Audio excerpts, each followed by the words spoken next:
ไปที่ข้าพเจ้าพัฒนากรุงเทพเป็นหัวหน้าผู้ฝึกของU16เอสลาครับ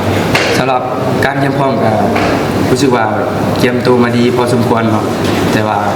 เรื่องว่าเด็กน้อยสิเป็นอะไรครับเขายังพูดว่าเขายังมีแมตช์แข่งขันสำหรับเป้าหมายของสโมสรก็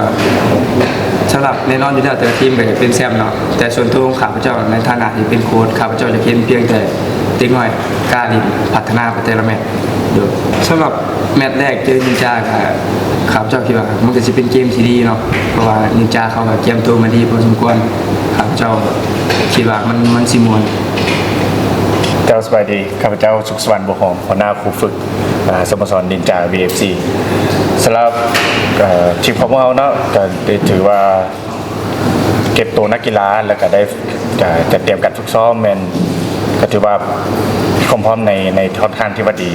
เนาะทางสภาพจิตใจแล้วก็สภาพร่างกายสำหรับนักกีฬาที่เราใช้อยู่ส่วนใหญ่เป็นนักกีฬาที่เขามีในสังกัดของสโมสรอยู่แล้วและเราได้เพิ่มนักกีฬาในบางตำแหน่งเท่านั้นเนาะฉะนั้นก็หวังว่า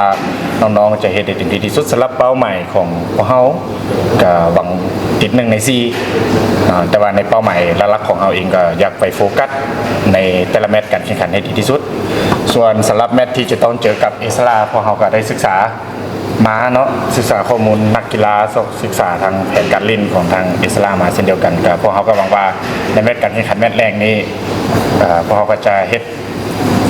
เก็บรายละเอียดของการฝึกซ้อมเก็บรายละเอียดของการแข่งขันได้ดีที่สุดนะให้ตามแผนซ้อมที่วางไว้เจ้าสำหรับที่ไปที่มาของสโมสรนินจาเนาะครับเจ้าจะตอบให้คร่าวๆอีกหน่อยนึงเนาะสำหรับนี่ก็เกิดจากบรรดาผู้ปกครองที่อยู่ในทีมร่วมกันที่มักฮักในทางด้านกีฬาเนาะก็เลย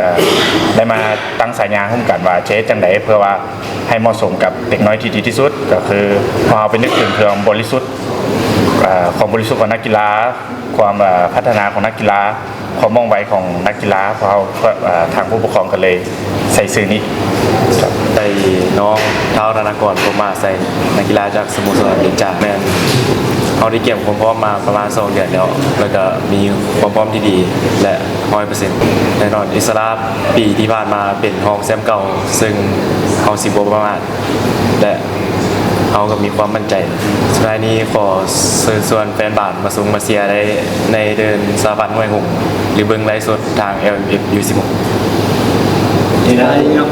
ข้าพเจ้าธัญญูชัยเจริญเป็นตัวแทนของนักกีฬาอิสระU16เนาะเราถึงความพร้อมกับทีมเรากับมีความพร้อมหลายเนาะแล้วสำหรับตัวข้าพเจ้าเองกับมีความพร้อมหลายเนาะสำหรับรายการนี้เนาะเป้าหมายนั้นแรกเอาเนาะก็อยากได้3 แต้มเนาะแต่ก็สิบประมาทอยู่ตัวสูงใช่กับอยากเชิญแฟนบ้านมาส่งมาเชียร์พวกเขาได้ที่สนามกีฬาหน่วยหงส์7 โมงเนาะ